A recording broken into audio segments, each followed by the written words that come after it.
अस्सलाम वालेकुम नाज़रीन, मैं हूं सबज भी और आपको अपने डिजिटल चैनल पर खुशामदीद कहती हूं।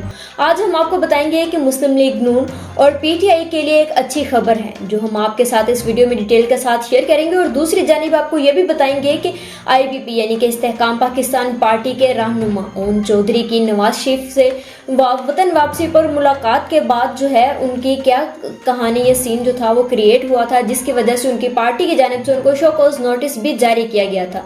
तो वीडियो को एंड तक लाजमी देखिएगा और चैनल को लाइक एंड सब्सक्राइब कर ले ताकि हर नए आने वाली वीडियो का नोटिफिकेशन बआसानी आपको मिलता रहे।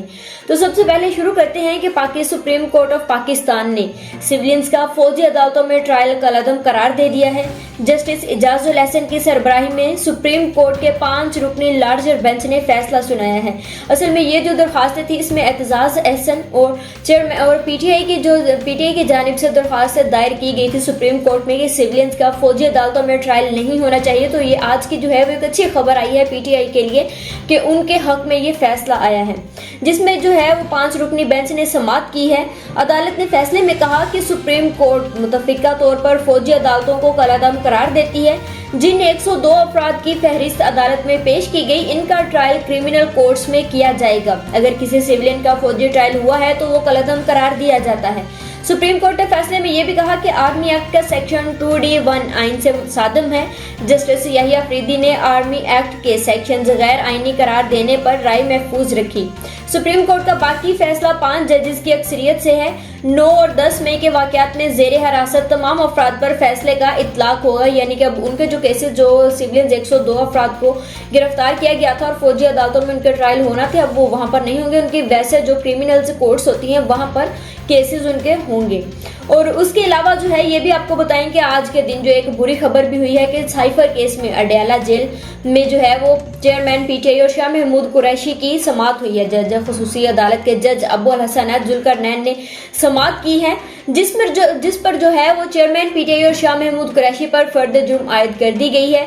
लेकिन मुल्ज़मान यानी कि चेयरमैन पीटीआई और शाह महमूद कुरैशी की जानिब से जो है वो जुर्म सेहत से इनकार किया गया है। या उसके जो अहवालात के जो वहाँ पर समाअत हुई है उसके जो अहवाल हैं उनकी जानिब से बताया जा रहा है कि चेयरमैन पीटीआई और शाह महमूद कुरैशी ने सेहत जुर्म से इनकार कर दिया है।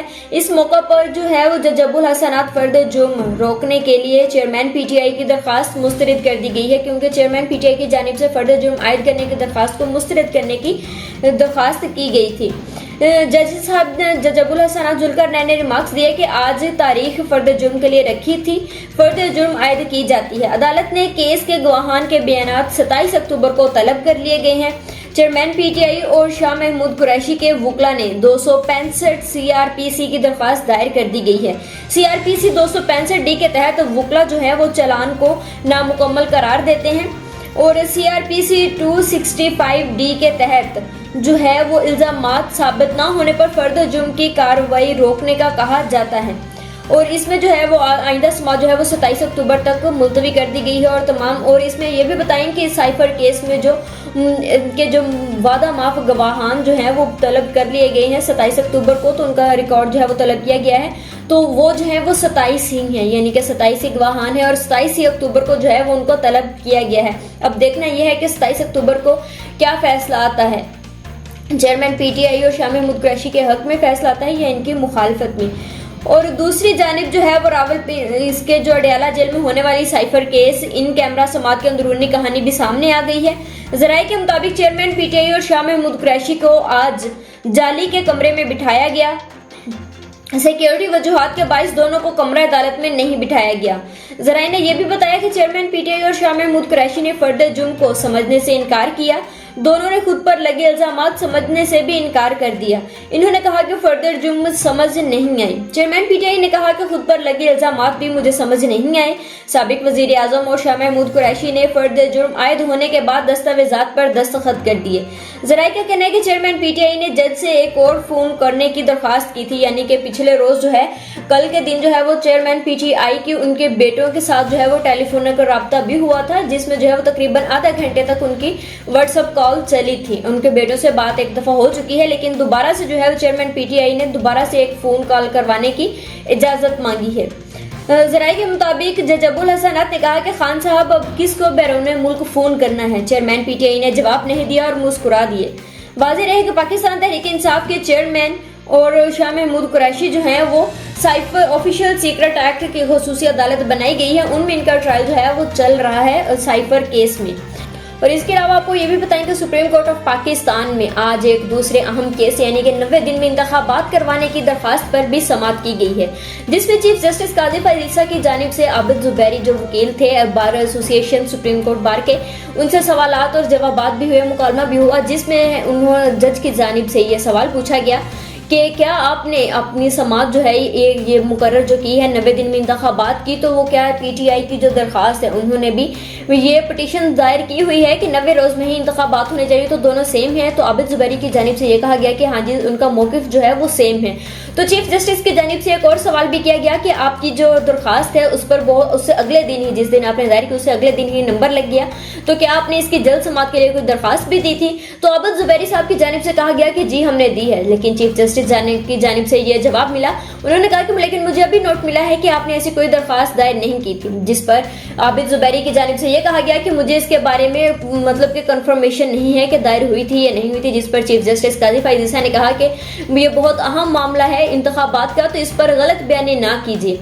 तो इस पर चीफ जस्टिस के जो है उन्होंने क्वेश्चंस भी पूछे वकला से कि क्या 90 दिन में इलेक्शन जो है वो आइन और कानून के मुताबिक ही होते हैं, तो क्या इसकी तारीख जो है वो सदर देगा या इलेक्शन कमीशन देगा। अगर तो आप ये बात कर रहे हैं कि इलेक्शन की तारीख जो है वो सदर देगा, तो फिर इलेक्शन एक्ट 2017 में जो तरमीम 57 की गई है तो उसका क्या बनेगा। तो अगर इस लिहाज से देखा जाए तो हमें पूरा कानून और आइन को देखना और उसको ही फॉलो करना होगा। और उसके अलावा जो है आइंदा उन्होंने जज साहब की जानिब से ये भी पूछा गया कि मर्दमशुमारी का सिलसिला कहाँ तक पहुंचा है, क्या मर्दमशुमारी जो 2017 में हुई थी उसी पर ही आइंदा के इलेक्शन हो सकते हैं, ये नहीं हो सकते, जिस पर जो है वो वकला की जानिब से कोई खास रिस्पॉन्स नहीं मिला। उनकी जानिब से यही कहा गया कि अभी मर्दमशुमारी जो है वो चल रही है, अभी मुकम्मल नहीं हुई है, तो मे भी मर्दमशुमारी जो है वो दिसंबर के दरमियान 15 दिसंबर तक में भी जो है वो कंप्लीट होनी है। तो इस हवाले से उन्हें अभी कंफर्मेशन नहीं है, तो इस वजह से जज साहब ने जो है वो 2 नवंबर तक की अगली समाअत मुलतवी कर दी गई है। लेकिन इसके बाद ही जो है वो बिलावल भुट्टो साहब की जो है वो प्रेस कॉन्फ्रेंस हुई इस्लामाबाद में, वहां पर सहाफ़ी ने उनसे सवाल पूछा कि आपको क्या लगता है कि इंतखाबात कब होंगे, जिस पर बिलावल भुट्टो की जानिब से ये जवाब आया कि इंशाल्लाह इलेक्शन जो है वो बहुत जल्द हो जाएंगे। दूसरी जानिब निगरान वज़ीर आज़म अनवारुल हक काकड़ की जानिब से भी ये बयान सामने आया है। उन्होंने कहा कि हमें उम्मीद है और हमें यकीन है कि बहुत जल्द इंतखाबात हो जाएंगे। और दूसरी जानिब जो है वो आपको एक और खबर देंगे, साबिक वजीर आजम मियां नवाज शरीफ के 2 नैब रेफरेंसेस में सजा के खिलाफ अपील बहाल करने की दरखास्तें दायर कर दी गई हैं। वकील अमजद परवेज ने नवाज शरीफ की जानिब से अपीलें बहाल करने की दरखास्त दायर की। दरखास्तों में इस्तदा की गई है कि अपीलों को बहाल करके मेरिट पर दलाइल सुनने के बाद फैसला किया जाए। नवाज शरीफ की जानिब से दायर दरखास्त में मौकिफ अपनाया गया कि मैं अभी तक बीमारी से मुकम्मल रिकवर नहीं हुआ, मुल्क की बदतर माशी हालात को देखकर वापस आने का फैसला किया। एवन फील्ड रेफरेंस में 6 जुलाई 2018 को गैर हाजिरी में सजा सुनाई गई। दरखास्त में यह भी कहा गया कि पिटिशनर की अहलिया लंदन में जेर इलाज और वेंटिलेटर पर थी। फैसला सुनाने के ऐलान में ताखीर की इस्तदा की जो मंजूर ना हुई। सजा का फैसला गैर हाजिरी में सुनाया गया तो पाकिस्तान वापस आकर जेल का सामना किया और अपीलें दायर की। एवन फील्ड रेफरेंस में शरीके मुल्जिमान मरियम नवाज और कैप्टन सफदर की सजा कलअदम करार दी गई। दरखास्त में यह भी कहा गया कि पिटिशनर के पेश न होने के बाइस अपील अदम पैरवी पर खारिज हुई थी। अदालत ने कहा कि जब सरेंडर करें या पकड़े जाएं तो अपील दोबारा दायर कर सकते हैं, जानबूझकर नहीं। दरखास्त सेहत की खराबी के बाइस अपीलों की पैरवी के लिए हाजिर नहीं हो सके। नवाज शरीफ ने जमानत की रायत का गलत इस्तेमाल नहीं किया है, तो इनकी जो 2 केसेस हैं उनमें दोबारा से जो है वो जमानत की अपीलें जो हैं वो सजा के खिलाफ जो है उनको बहाल करने के लिए अपील आज के रोज दायर कर दी गई। और ये भी बताएं कि मियां नवाज शरीफ ने वतन वापसी पर आने के बाद जो है वो जाती अमरा गए थे, वहां पर उनकी कुछ जो है वो सियासी रहनुमाओं के साथ मुलाकातें भी हुई हैं और उन्होंने आते ही जो है वो अपने सियासी मुलाकातें हैं जो उनका आगाज कर दिया है, उनके काम शुरू हो चुके हैं। और उसके बाद आज के रोज मियां नवाज शरीफ जो है वो इस्लामाबाद गए हैं और वहां से वो आगे मरी जाएंगे। वहां पर एक बहुत ही अहम जो है उनके 1-2 लोगों से मुलाकातें भी तय हैं, क्योंकि कल के रोज 24 अक्टूबर है तो मियां नवाज शरीफ कल अदालतों में सरेंडर करने जा रहे हैं। तो उससे पहले उनकी जो ये मरी में अहम मुलाकातें होनी है। अब देखने ये है कि उनके पस मंजर क्या है, उनकी मुलाकातों की अंदरूनी कहानी क्या है, क्या सामने आता है, लेकिन अभी तक ये नहीं पता कि उनके आगे मुलाकात होने किससे है। तो ये खुफिया ही रखा गया है कि लेकिन आज वो मरी इस्लामाबाद चले गए हैं, तो वहां पर हो सकता है कि रात में ही जो है वो उनकी मुलाकात हो और अगले दिन 24 अक्टूबर है तो उन्होंने अदालतों में आना है वापस और सरेंडर भी करना है। और आपको ये भी बताएं कि मुस्लिम लीग नून के लिए जो एक अच्छी खबर थी वो ये है कि इसहाक डार की नैब तरमीम के बाद जो रेफरेंस दोबारा एहतसाब अदालत को भेजे गए हैं उसमें इसहाक डार साहब को क्लीन चिट मिल गई है, यानी कि वो बरी जमा हो गए हैं कि उनके जो आमदनी से ज्यादा असासाजात थे उनको इसके लिए क्लीन चिट मिल गई है कि उन्होंने किसी किस्म की कोई करप्शन या कोई भी जो है वो बुरा काम करके या गलत तरीके से नहीं बनाई, वो उनके अपने जाती जो असासाजात थे उनके मुताबिक ठीक मिली है। लेकिन इस पर जो है वो एक एक्स पर पोस्ट की गई है खालिद हुसैन ताज की जानिब से। उनका ये जब इनका भी फैसला एहतसाब अदालत की जानिब से जो है वो महफूज किया गया था, थोड़ी देर बाद सुनाया गया है, तो उससे पहले उन्होंने पोस्ट की। उनका कहना था कि आज का दिन इसहाक डार के लिए खुशियां लेकर आएगा। पनामा जजेस के तहत की तरफ से बनाए गए झूठे रेफरेंस पुराने नैब कानून के तहत ही खारिज किए जाने का इम्कान है। हमने पहले ही कहा था कि नैब के नए कानून से नून लीग का कोई रहनुमा फायदा नहीं उठाना चाहता, पुराने नैब कानून के तहत बाइज्जत बरी होना चाहते हैं। लेकिन इनकी जो दूसरी जानिब है वो सदीक जान की जानिब से एक्स पर यह भी पोस्ट की गई। उन्होंने कहा कि रोज अदालतों को नंगा करने की बजाय एक ही हुक्म जारी कर दें कि जिसका भी नून लीग से ताल्लुक है या जो नून लीग में जाना चाहता है उसके तमाम करप्शन के केसेस को माफ किए जाते हैं। हर आने वाले दिन कोई ना कोई जज या प्रोसिक्यूशन का जिम्मेदार गंदे हो रहे हैं। हर रोज अवाम में इस निजाम के खिलाफ नफरत और मायूसी बढ़ रही है। उन्होंने कहा कि अलबत्ता ये बात ठीक है कि इलेक्शन पर कौम का 60 अरब खर्च ना किया जाए, कोई रास्ता निकाल कर नवाज शरीफ को वजीर आजम बना दिया जाए। ऊपर काजी फैज ईसा साहब बैठे हैं, इन्होंने कौन सा पूछना है। तो ये सदीक जान साहब की जो है वो मुस्लिम लीग नून पर जो है वो तनकीद की गई कि जिस तरह से मियां नवाज शरीफ को वापस बुलाया गया है और जिस तरह से उनको फेवर दी जा रही है, उनके ख्याल में कि नैब की जानिब से जो है वो एक ही दफा से मुस्लिम लीग नून के जानिब के जितने भी रहनुमाएं अगर उन पर करप्शन के केसेस हैं तो उनको एक ही दफा में निपटा दिया जाए। अवाम का जो पैसा है वो 60 अरब तक वो खर्च ना किया जाए इलेक्शन पर, क्योंकि अवाम को पहले ही पता चल चुका है कि नए आने वाले वजीर आजम कौन होंगे और कौन उनको ला रहे हैं।